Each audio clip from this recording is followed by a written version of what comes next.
Cierta vez se cuenta la historia de un hombre a quien Dios le dio la tarea de empujar una enorme piedra que había puesto enfrente de su casa.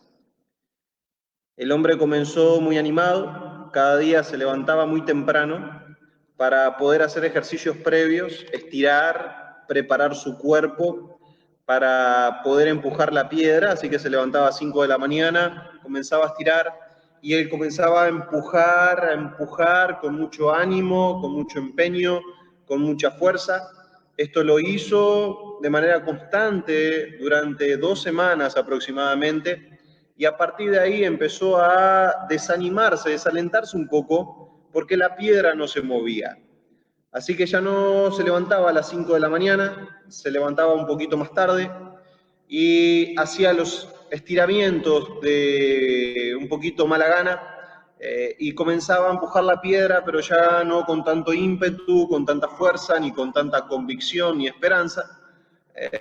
Y así continuó cada vez yendo en menor medida, levantándose cada vez más tarde, empujando cada vez con menos ánimo, hasta que finalmente se sentó desanimado. En el momento que se sentó, Dios le aparece y le pregunta: hijo, ¿qué pasó? ¿Por qué no estás empujando la piedra?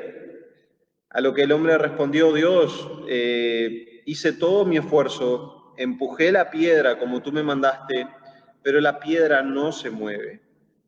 Y Dios le dijo con mucho amor: nunca te dije que la piedra tenía que moverse, nunca te dije que se iba a mover. Sin embargo, mira tu cuerpo, cómo se ha fortalecido en este tiempo. Mira tus piernas, cómo han generado músculos tan fuertes. Mira tus brazos, cómo han crecido, se han fortalecido. Mi propósito no era que se moviera la piedra, mi propósito era trabajar contigo. En estos días meditaba y pensaba sobre cuál es el propósito principal, primario que Dios tiene para con la vida de sus hijos. Y la respuesta fue, o la respuesta que revelan las Escrituras, que seamos como su Hijo. Ese es el propósito principal de Dios. Que nosotros estemos siendo transformados para parecernos cada vez más a Jesucristo. Que podamos ir adquiriendo aquellos atributos y características que Cristo tenía, y de esa manera poder dar gloria a Dios, que la única forma de glorificar a Dios es siendo como Jesucristo, siendo cada vez más como sus hijos. Y a veces, como su hijo, perdón. Y a veces Dios se vale de ciertas piedras que pone en nuestro camino, que pone en nuestra vida, para ir trabajando nosotros y para ir moldeándonos y haciéndonos más parecidos a Cristo, más como Él espera. Y muchas veces nosotros nos pasamos orando para que Dios remueva el problema, para que Dios quite la piedra, en vez de pedirle que Él pueda trabajar en nosotros y alcanzar el propósito que Él tiene. En esta mañana vamos a comenzar con una práctica que hace tiempo no hacíamos, no hemos hecho durante la pandemia. Hemos estado predicando acerca de diferentes temas, pero a partir de hoy vamos a comenzar a estudiar, en este caso, una epístola entera de las Escrituras, versículo por versículo, y realmente es una práctica que me apasiona, que me encanta y que es de gran edificación. Y mientras oraba para buscar la dirección del Señor sobre qué predicar, qué libro de la Biblia, qué epístola de las Escrituras compartir con ustedes, Dios me llevó y me confirmó el poder compartir y hablar acerca de la primera epístola de Pedro. Es una epístola muy pertinente para los tiempos en los que estamos viviendo, y que realmente va a ser de mucha ayuda, de mucha edificación, para poder afirmarnos, afianzarnos y atravesar estos tiempos tan difíciles. Así que le voy pidiendo que abra su Biblia en la primera epístola del apóstol Pedro, versículo 1 del capítulo 1, y en esta mañana solo vamos a analizar los dos primeros versículos. Vamos a hablar un poco del contexto en el que esta epístola fue escrita y el propósito también por el cual fue escrita. Vamos a orar luego de leer este primer versículo que dice así: Pedro, apóstol de Jesucristo, a los expatriados de la dispersión en el Ponto, Galacia, Capadocia, Asia y Bitinia. Dios amado, gracias por tu bendita palabra, gracias por este tiempo tan hermoso que podemos compartir.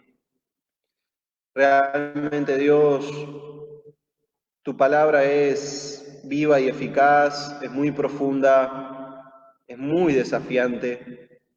Y te ruego, Dios, que pueda llevar el fruto, que pueda realmente cumplir el propósito que tú tienes con ella. Te ruego, Dios, que en tu infinita misericordia puedas usar mi vida, que pueda expresar, exponer tu palabra, no solo con un conocimiento humano, sino con el poder del Espíritu Santo, y ella sea obrando en la vida de quienes me escuchan y a quienes llega este mensaje. En el nombre de Jesús. Amén. Amén. El autor de esta epístola es el apóstol Pedro, no hay duda de eso, él se identifica así en el versículo 1, y que sea Pedro el autor de esta epístola realmente la hace desde ya una epístola especial. Muchos nos identificaríamos con el apóstol Pedro en su forma de ser, en su forma impulsiva muchas veces de responder, y también en sus errores, ¿no? Fue un hombre que la Biblia detalla no solo sus virtudes, que fueron muchas, sino también sus errores. Y si hay algo maravilloso en la vida de Pedro y algo maravilloso que nos dejan ver las Escrituras y nos deja ver esta primera epístola y la segunda también, es cómo Dios transformó la vida de este hombre, cómo Dios transformó la perspectiva del apóstol Pedro, cómo Dios transformó el carácter de este hombre, que en los evangelios mucho se habla acerca de él. Después de Jesús es la persona que los evangelios más información dan, la vida de Pedro, y realmente ese carácter transformado impacta y es una muestra de que Dios nos puede usar aún en nuestras debilidades, y si dejamos de que Dios obre en nosotros, Él nos puede realmente transformar. Realmente esta epístola es muy apropiada para nuestro tiempo porque fue escrita para judíos y creyentes que estaban dispersos en toda la zona de Asia Menor, ¿sí? En Galacia, en Capadocia, en Asia y Bitinia, y eran creyentes o judíos y creyentes cristianos, que estaban dispersos por toda esa provincia, por todas esas provincias, por la persecución. Y realmente estaban sufriendo, estaban atravesando un tiempo muy difícil. Así que el propósito por el cual la epístola de Pedro fue escrita es animar y fortalecer a los creyentes en medio del sufrimiento. Animar y fortalecer a los creyentes en medio del sufrimiento. Muy apropiado para lo que estamos viviendo hoy. Realmente servirá mucho para nuestras vidas. Es un mensaje de esperanza. La palabra esperanza es una palabra muy importante en la primera epístola de Pedro. Aparece 5 veces en la carta. Y de ánimo. Es una carta de esperanza y de ánimo, que es exactamente lo que necesitamos en estos días tan duros.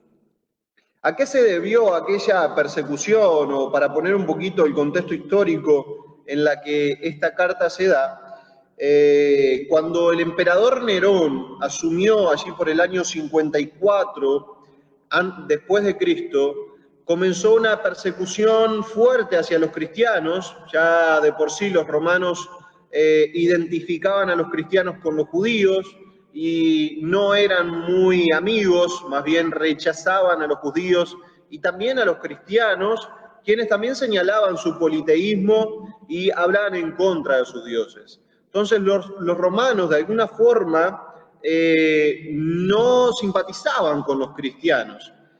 Y ocurrió un incidente, el famoso incendio de Roma, allí en el año 64, y ese evento fue clave porque si bien no están claras las circunstancias en las que se dio ni los motivos por los que se dio, muchos comenzaron a acusar a que Nerón, el emperador, lo había provocado a propósito y eso había generado muchas pérdidas de la casa de los romanos y también muchas muertes de romanos.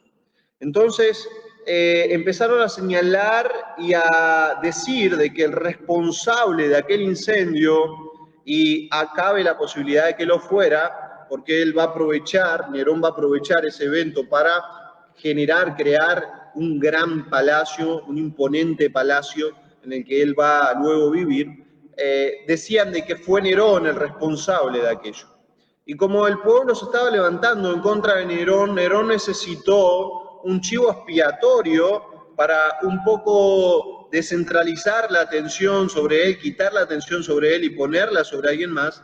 Así que no tuvo mejor idea que echarle la culpa a los cristianos sobre aquel incendio.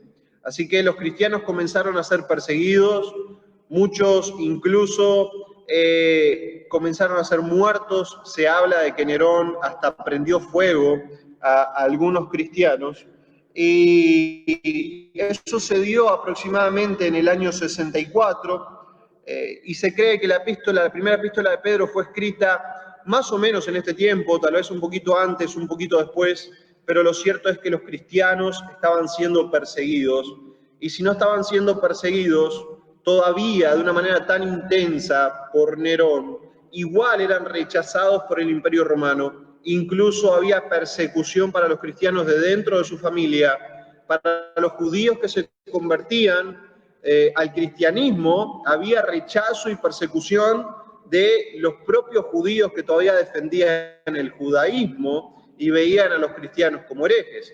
Es decir, que Pedro escribe esta epístola a cristianos que están atravesando momentos difíciles, a cristianos que están atravesando sufrimiento. Es más, la tradición judía reconoce y cuenta de que probablemente el apóstol Pedro haya sido testigo de la muerte de su esposa crucificada, y que una de las palabras, una de las frases que Pedro le dijo a su esposa mientras moría era: recuerda al Señor, para darle ánimo.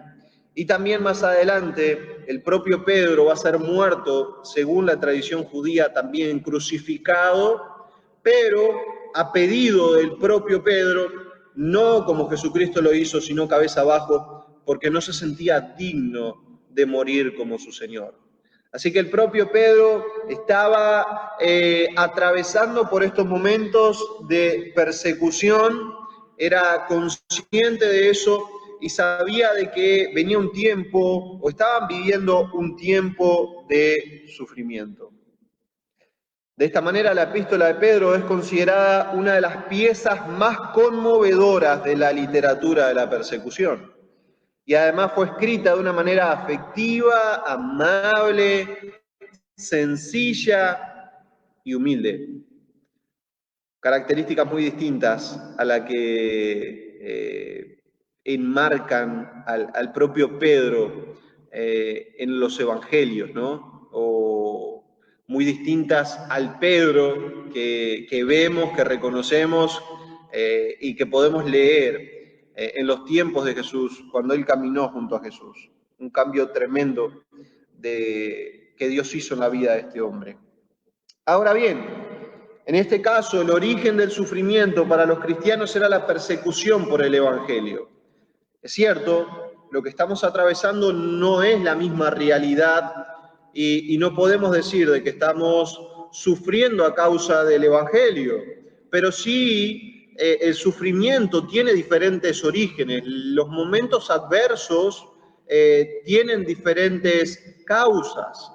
Y en estos días podemos tal vez estar atravesando por momentos de enfermedad, por momentos de pérdida de algún familiar, por momentos difíciles económicamente, sin duda por momentos críticos emocionalmente hablando. Es decir, que de alguna forma u otra, los cristianos estamos atravesando momentos de sufrimiento y de adversidad. Por lo tanto, la epístola de Pedro, que tiene el propósito de animar, de dar esperanza, nos hará mucho bien a nuestra vida. Y es por eso que en esta mañana comenzaremos a responder una pregunta por medio de estos dos versículos del primer capítulo, y el próximo domingo continuaremos con la segunda parte. Vamos a comenzar a responder cómo enfrentar las adversidades de la vida. ¿Con qué actitud, de qué manera podemos sobrellevar y atravesar estos momentos tan difíciles? Y ese versículo 1, que es parte del saludo de estos dos primeros versículos, los dos primeros versículos forman parte del saludo del apóstol Pedro, así era como acostumbraban los escritores de la antigüedad a comenzar, primero identificándose y luego haciendo un breve saludo. Es impresionante cómo en tan pocas palabras y en estos breves dos versículos vamos a encontrar tanto contenido y tanto, podríamos decir, tanto propósito del apóstol Pedro al expresarse de esta manera, tanta enseñanza tan solo en estos dos versículos. Así que vamos a leer una vez más el versículo 1 que dice: Pedro, apóstol de Jesucristo, a los expatriados de la dispersión en el Ponto, Galacia, Capadocia, Asia y Bitinia. Y tal vez en el original debería decir esa palabra que aparece en el versículo 2, elegidos, debería decir Pedro, apóstol de Jesucristo, a los elegidos expatriados de la dispersión. Y vamos a ir viendo que en este primer versículo vamos a encontrar la primera forma de enfrentar las adversidades. Y la primera manera de enfrentar las adversidades, el apóstol Pedro va a comenzar los dos primeros capítulos hablando de las bendiciones, de la salvación y lo que tenemos. Eso nos ayudará sin duda a enfrentar el sufrimiento. Y a partir de mediados del capítulo 2 en adelante, él va a comenzar a explicarnos cómo debiera ser nuestra conducta en medio del sufrimiento. Pero en estos primeros versículos, en los que Pedro va a hablar acerca de las bendiciones, acerca de las características que tenemos que nos va a ayudar a enfrentar las dificultades, las adversidades, vamos a comenzar viendo, primeramente, que una forma de enfrentar las adversidades es recordando nuestra procedencia. Y vamos a explicar un poquito esto. Realmente es muy interesante cuando nos detenemos en una cultura diferente. Cuando por primera vez estuve en Bolivia, fui impactado por la cultura boliviana, por las diferencias que existían entre la cultura boliviana y la cultura uruguaya, porque hay cosas que los uruguayos valoramos y que los bolivianos no, y hay cosas que los bolivianos valoran y los uruguayos no. Hay cosas que para una cultura son importantes y para otra no. Entonces, a los seres humanos se nos hace muy interesante conocer otras culturas y ver que los valores, la forma de ver la vida, la forma de interpretar la vida, muchas veces difieren de una cultura a otra, o seguramente van a diferir. Y estamos hablando de nuestra América Latina. Estoy hablando yo, por ejemplo, de diferencias entre Uruguay y Bolivia, que tal vez no terminan de ser países tan distintos por los contextos y por la realidad en la que vivimos, pero aún así hay grandes diferencias. Imagínense si tuviéramos la oportunidad de conocer a una persona que provenga de un país de África, de Camerún, de Nigeria, las diferentes prácticas, costumbres, valores que ellos tendrán comparándolos con nosotros. O alguien de China, alguien de Corea, realmente son muy distintos, son fieles a su cultura y también tiene mucho que ver con sus gobiernos, por ejemplo, quiénes son sus presidentes, sus reyes, su manera de gobernar. Eso también cambia en cuanto a los valores, en cuanto a lo que es importante, en cuanto a la perspectiva de la vida. Y mi hermano, realmente lo que Pedro va a decir en este versículo número 1 tiene mucho de eso. Él va a decir el cristiano, el creyente, el Hijo de Dios tiene que ser distinto, porque su procedencia, su nacionalidad no es de este mundo, sino que somos, y eso es lo que significa la palabra expatriados, que pudiera traducirse como extranjeros, como peregrinos, somos de otro lugar. Nuestra nacionalidad está en otro lugar. Por eso la minoría que siempre representan los cristianos tienen que realmente ser distintos a su entorno en el que viven, a la sociedad en la que viven en cualquier parte del mundo, porque nuestra ciudadanía es celestial, porque venimos de otro lugar. Y también es cierto que eso significa que yo no puedo estar 100% cómodo en el lugar donde vivo, porque la sociedad en la que me muevo, porque no soy de aquí. Y mis principios, mis valores, lo que es importante para mí, tiene que ser muy distinto a lo que es para el mundo. Por eso también el rechazo de parte del mundo, por eso también de alguna manera la no aceptación de la sociedad para con los cristianos, que comenzó desde siempre, ¿no? Comenzó desde los comienzos de la era cristiana, de la era de la iglesia. Siempre hubo un rechazo porque los cristianos pensamos de otra manera, porque no somos de aquí. Por eso Pedro dice, no somos de donde estamos. Él le llama expatriados, es cierto, a los que están en otra cultura, en otro país, pero de una manera más profunda le está diciendo a los que no somos de este mundo, a los que somos peregrinos, a los que somos extranjeros, a esos les estoy escribiendo, a los que tienen la procedencia celestial.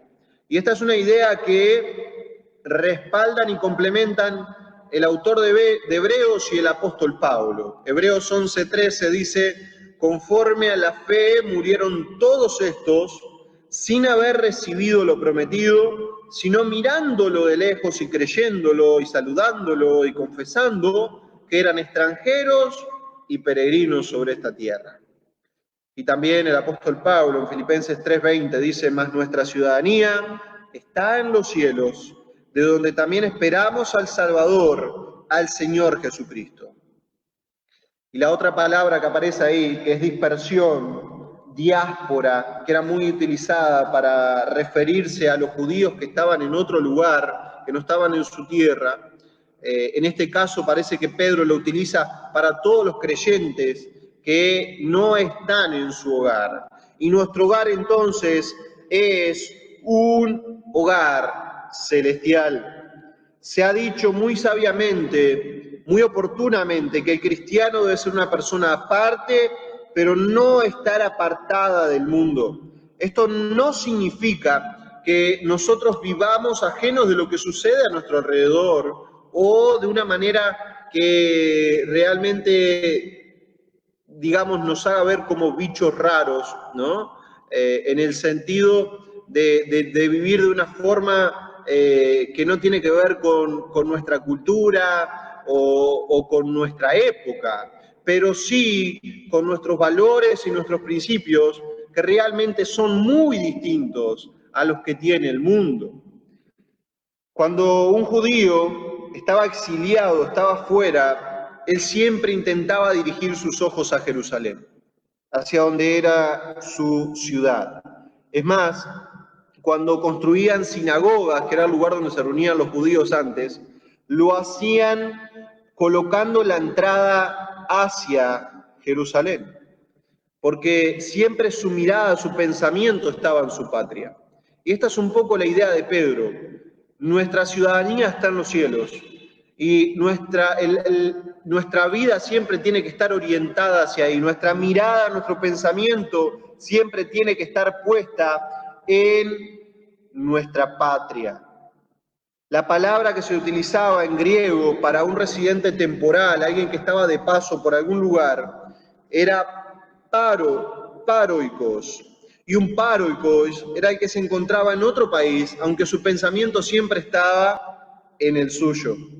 Así que de esa palabra deriva, por ejemplo, la palabra parroquia, ¿no? Y los cristianos en cualquier lugar son un grupo de personas en las que su mirada siempre debe estar dirigida a su nación, a su país, por decirlo de alguna manera, o a su origen que es celestial, hacia Dios, hacia la ciudadanía, hacia la residencia celestial que tenemos en Cristo.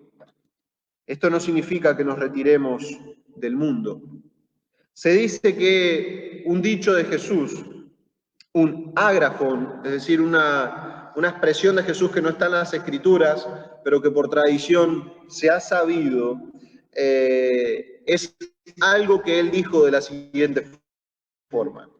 El mundo es un puente, el sabio pasa por él, pero no construirá en él su morada. Un famoso escritor dijo lo siguiente: los cristianos no se distinguen del resto de la humanidad por su país, lengua o costumbres. Viven en ciudades tanto griegas como bárbaras, cada uno como le corresponde, siguiendo las costumbres de la región en cuanto a la ropa o la comida y en las cosas exteriores de la vida en general. Sin embargo, manifiestan el carácter maravilloso y abiertamente paradójico de su propio estado. Habitan las tierras de su nacimiento, pero como residentes temporales de las mismas.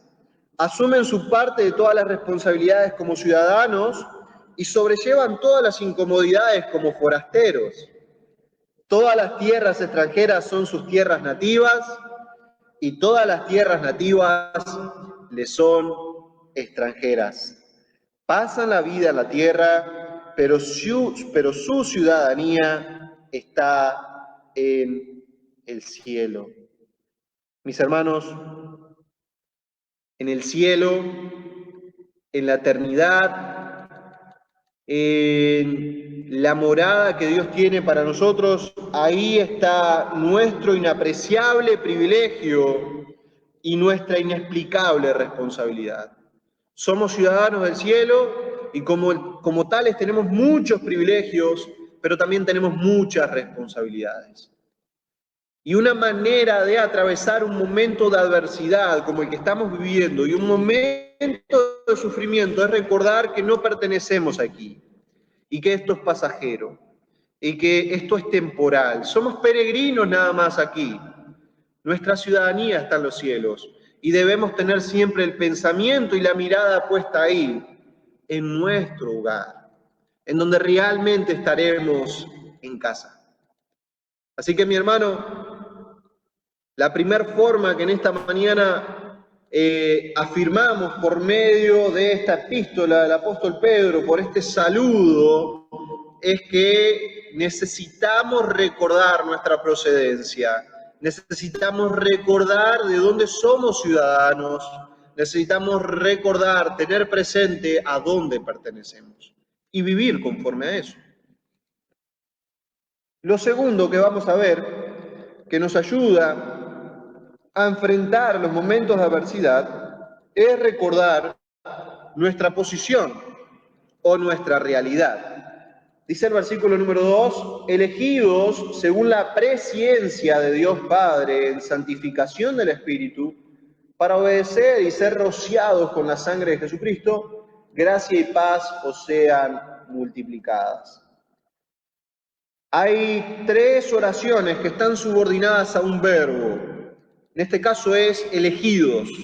Lo primero que debemos recordar es que somos elegidos, que es una doctrina que se confirma, se afirma a lo largo de todo el Nuevo Testamento. Es una doctrina muy profunda, muy importante y también gloriosa, maravillosa.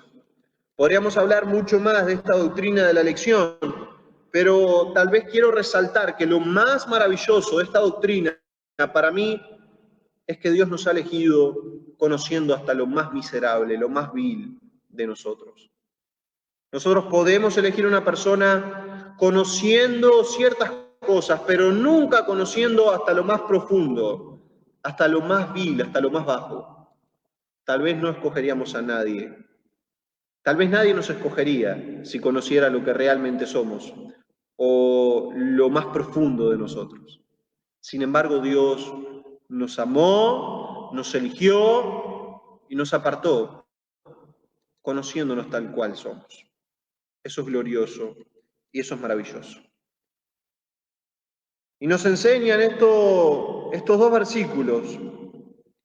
Este versículo número 2, que la elección que Dios hizo fue por el previo conocimiento de Dios, la presciencia, que se puede traducir como previo conocimiento. De hecho, en la misma epístola, Pedro utiliza esta misma palabra en el versículo 20 y se traduce ya destinado desde antes. Conocimiento previo, eso es presciencia, pero no se refiere al conocimiento que Dios tenía de todos los hechos que iban a ocurrir. No se refiere a que Dios nos escogió porque sabía que nosotros íbamos a escogerlo o que íbamos a aceptarlo o que íbamos a decir sí. No se refiere a eso, sino que se refiere a un conocimiento de relación. Dicho de otra forma, de que Dios ya nos eligió, nos conoció en el sentido de tener relación con nosotros y por eso nosotros podemos decir de que somos elegidos, porque Dios decidió relacionarse, conocernos a nosotros. No se refiere a que Dios sabía si lo íbamos a aceptar o no, dice MacArthur, sino a una relación predeterminada en el conocimiento de Dios. La relación de la salvación llegó a existir por iniciativa de Dios al decretar que existiera por adelantado. Los cristianos son conocidos de antemano para salvación, así como Cristo fue ordenado desde antes de la salvación, desde antes de la creación del mundo, para hacer un sacrificio por los pecados. Presciencia significa que Dios planificó por anticipado, no que hubiera observado desde antes. Así pues, Dios pensó y determinó por adelantado o predestinó la salvación para cada cristiano. Es decir, Dios nos eligió desde antes. Él tomó la iniciativa de tener relación con nosotros, de conocernos. Y nos conoció desde antes, nos eligió desde antes. Y mi hermano, eso es glorioso, eso es maravilloso.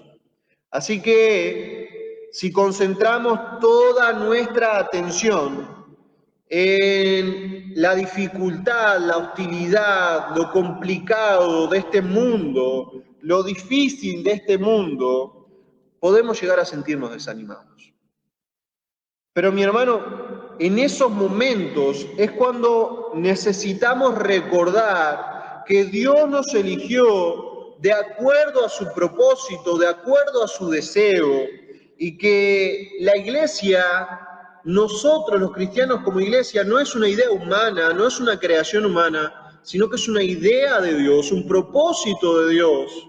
Y como tal, Él va a cumplir el propósito que tiene y va a hacer que acabe de la manera que Él desea. Y eso debe animarnos. Y eso debe alentarnos en momentos de crisis, en momentos de adversidad, en momentos de debilidad, en momentos de enfermedad, en momentos de dificultad económica, en momentos de tristeza. Esto debe animarnos. Dios nos eligió en su presciencia. Además, esta elección se lleva a cabo por la obra santificadora del Espíritu Santo. Y algo maravilloso de estos versículos es que, o de este versículo 2, es que vemos la obra de la Trinidad en lo que a la salvación se refiere. Estamos hablando de la salvación. Vemos que Dios nos elige en su presciencia, en su conocimiento previo, el Padre.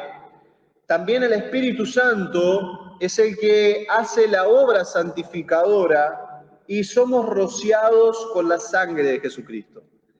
Una vez más, expresado la palabra de Dios, la Trinidad obrando en lo que es la salvación del ser humano. Y el Espíritu Santo está a cargo de la santificación, de la obra santificadora de nosotros, de producir en nosotros la santificación, el deseo de ser santos y también la realidad de ser santos, el poder ser apartados. Somos santos posicionalmente delante de Dios, aunque estamos en el proceso de santificación, esa santificación progresiva que también se lleva a cabo por medio del Espíritu Santo. Decía Martín Lutero, creo que no puedo por mi propia razón o esfuerzo creer en mi Señor Jesucristo o acudir a Él. El Espíritu Santo es el que genera eso en nosotros. Es el que ha generado la obra de la regeneración y en el momento en el que la regeneración se lleva a cabo, la justificación nuestra se lleva a cabo por haber aceptado, abrazado la obra de Cristo, también somos santos y también comenzamos ese proceso de santificación. Para el cristiano, el Espíritu Santo es esencial en todos los aspectos de la vida cristiana. Es quien despierta en nosotros los primeros y débiles anhelos de Dios, es el que nos lleva a desear lo bueno, es quien nos redarguye de pecado, nos guía a la cruz de Cristo, es quien nos capacita para ser liberados de los pecados que nos tienen bajo su dominio, de los que somos esclavos. El Espíritu Santo nos da el poder y también nos da la capacidad de alcanzar esas virtudes que Él puede ofrecer, el fruto del Espíritu. Es quien nos da la seguridad de que nuestros pecados son perdonados y de que Jesucristo es realmente el Salvador. El principio, el medio y el final de la vida cristiana son la obra del Espíritu Santo. Y eso es lo que está diciendo el apóstol Pedro aquí. Nosotros somos elegidos por el previo conocimiento de Dios y esa elección se lleva a cabo, se realiza por medio del poder del Espíritu Santo. Así que, mi hermano, para atravesar estos momentos de adversidad y dificultad, debemos primero recordar nuestra procedencia, que nuestra ciudadanía está en el cielo. Segundo, recordar nuestra posición, nuestra realidad. Somos elegidos por el previo conocimiento de Dios y por el poder del Espíritu Santo. Eso se lleva a cabo en nuestra vida y nos va santificando. Por eso somos santificados. Ahora, lo tercero, la tercera manera que vemos en estos dos versículos para poder enfrentar las adversidades de la vida es recordando nuestra tarea y nuestra responsabilidad. Mi hermano, somos elegidos con un propósito y ese propósito lo encontramos por la presencia de la palabra para, que siempre indica propósito, y dice que hemos sido santificados, somos santificados por el poder del Espíritu Santo para obedecer y ser rociados con la sangre de Jesucristo, para obedecer. Una vez más, el propósito principal de Dios para nosotros, con el cual nos eligió, con el cual nos dio la ciudadanía celestial, con el cual nos proveyó el poder del Espíritu Santo, es para obedecerle, para darle gloria, para ser más como Cristo. No para que seamos sanos, no para que en nuestra vida todo sea color de rosas, no para que pasemos en este mundo una vida tranquila y gocemos de todos los deleites que este mundo ofrece. No fue para eso que Dios nos eligió, fue para obedecerle. Y lamentablemente la sangre de Cristo mencionada aquí, en nuestro tiempo, está siendo tremendamente mal utilizada.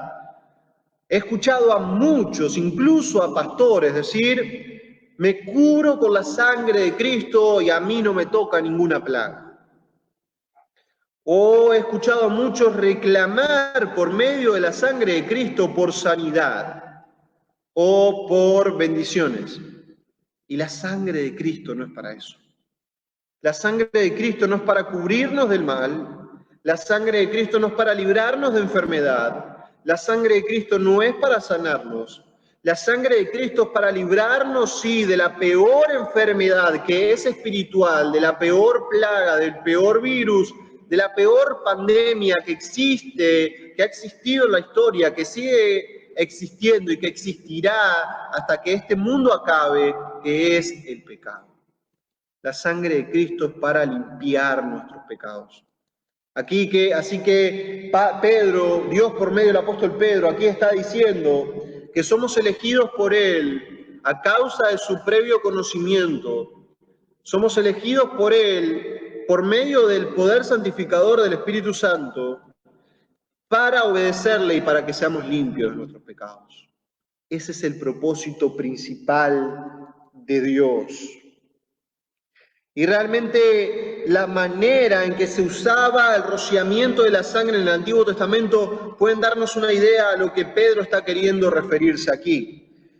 Por ejemplo, cuando un leproso era curado, se le rociaba sangre de un ave y con eso se demostraba de que ella estaba sano. Es decir, de que ese proceso tenía el propósito de demostrar la purificación. La sangre de Cristo nos purifica de nuestros pecados. Además, el rociar con sangre era parte del ritual de la consagración de los sacerdotes, de Aarón y de sus descendientes, de sus hijos. Era una señal de que se apartaban para el servicio de Dios. Apartar para el servicio de Dios, consagrar para Dios. Eso es lo que significa la palabra santidad. Es decir, que la sangre de Cristo rociada también implica santidad, consagración. Y por último, la aspersión, el rociar sangre, fue la manera de sellar el pacto que Dios hizo con Moisés y su pueblo, en donde el pueblo se comprometía a brindarle obediencia. Por lo tanto, mediante el sacrificio de Jesucristo, el cristiano entra en una nueva relación con Dios, en la que sus pecados son perdonados, es purificado y él se compromete a obedecer a Dios en lo sucesivo. El cristiano llamado conforme al propósito de Dios, su vida es consagrada mediante la obra del Espíritu Santo y por la aspersión, por el rociamiento de la sangre de Cristo, es limpiado de los pecados pasados y dedicado a la obediencia a Dios. Así que cuando aquí está diciendo para obedecer y ser rociados con la sangre de Jesucristo, está diciendo para obedecer, para ser purificados, consagrados y comprometidos a obedecer a Dios. Ese es el propósito. Y es algo que debemos recordar, cuál es nuestra tarea en medio de la crisis, en medio de la adversidad, en medio del sufrimiento. Somos llamados a obedecer. Somos llamados a ser purificados. Somos llamados a consagrarnos a Dios. Y eso debe ser lo que nos ocupe. Más allá de que el mundo a nuestro alrededor se caiga, este es mi propósito. Este es el plan de Dios para mi vida. Para finalizar, recordando que estos dos versículos nos dan pautas muy importantes para enfrentar los momentos de adversidad que estamos viviendo. Recuerde o recordemos nuestra procedencia. Somos ciudadanos del cielo. Allí en nuestra ciudad, allí en nuestro país, allí a donde pertenecemos, lo que estamos viviendo hoy no lo vamos a pasar.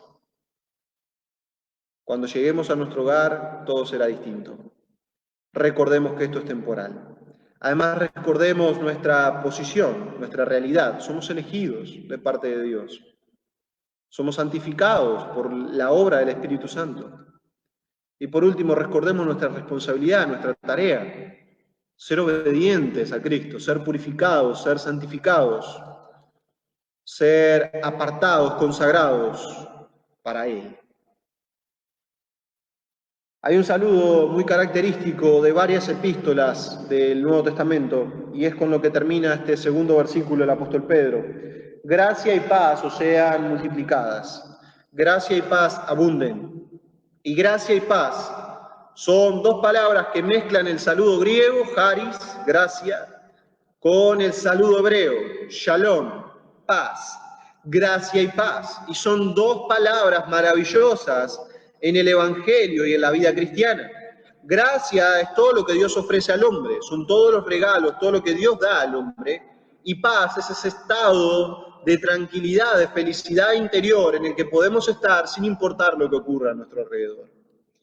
Y en cierto sentido, los conceptos de gracia y paz están relacionados, en el sentido de que el primero es la causa, la gracia es la causa y el segundo la consecuencia.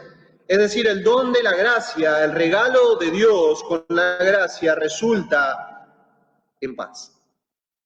Por lo tanto, mi hermano, este tiempo de adversidad y dificultades debemos atravesarlo recordando que no somos de aquí, que somos escogidos y que lo somos para obedecer a Dios, y que esos regalos de parte de Dios a nosotros, esa gracia produce en nosotros paz para soportar lo que fuere. Dios bendiga su palabra. Oremos.